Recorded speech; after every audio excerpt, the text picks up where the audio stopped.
এখন গাঁৱত দুজন নলে গলে লগা বন্ধু আছিল। বন্ধু দুজনৰ কোনো সময়তে এৰা এৰি নাছিল। এদিনাখন সিহঁতে চহৰ ফুৰিবলৈ বুলি এখন হাবিতলীয়া বাট এটাৰে বাট বনালে। তেতিয়াৰ দিনত হাবি জংঘলবোৰ বাঘ ভালুকেৰে ভৰা আছিল।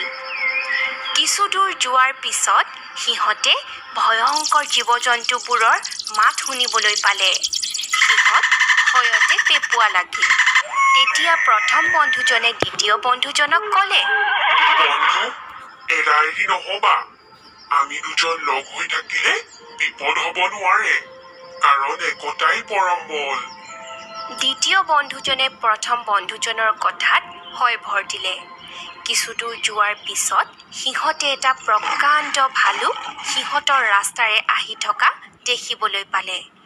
ভালুকটো দেখা মাত্ৰেই প্ৰথম বন্ধুজন দৌৰি গৈ গছত উঠিল। দ্বিতীয়জনে গছ বগাব নাজানে। সেইকাৰণে সি প্ৰথম বন্ধুজনক বাৰে বাৰে গছত নুঠিবলৈ অনুৰোধ কৰিলে আৰু ক'লে, তেনেকৈ মোক অকলশৰে এৰি নাযাবা বন্ধু, মই মহা বিপদত পৰিম। প্ৰথম বন্ধুজনে কিন্তু অনুৰোধ ৰক্ষা নকৰিলে আৰু ক'লে, বন্ধু, মই হলে গছত উঠিলো, তুমি যি কৰা কৰা। উপায় নাপাই বেচেৰা দ্বিতীয় বন্ধুজনে মাটিত শুই পৰিল।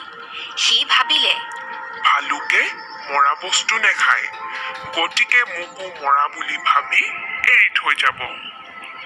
সঁচাকৈ ভালুকটোৱে তাৰ ওচৰলৈ আহি বাৰে বাৰে শুঙি শুঙি চালে আৰু মৃত বুলি ভাবি এৰি থৈ গ'ল।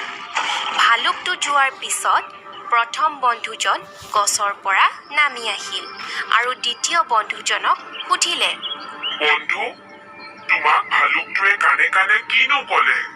তেতিয়া দ্বিতীয় বন্ধুজনে উত্তৰ দিলে, মোক ভালুকটোৱে এই কথাকে ক'লে যে যি বন্ধুৱে বিপদত আন এজনক এৰি যায় তেওঁ অবিশ্বাসী, তেওঁৰ লগত বন্ধুত্ব কৰা অজ্ঞানীৰ কাম। ইয়াকে কৈ দ্বিতীয় বন্ধুজনে লগে লগে প্ৰথম বন্ধুজনৰ সংগ ত্যাগ কৰি ঘৰমুৱা হ'ল। গতিকে আমি সাধুটোৰ পৰা এয়াই বুজিলোঁ যে সেইজনহে তোমাৰ প্ৰকৃত বন্ধু, যিজনে তোমাক বিপদৰ সময়ত সহায় কৰিবলৈ আগবাঢ়ি আহে।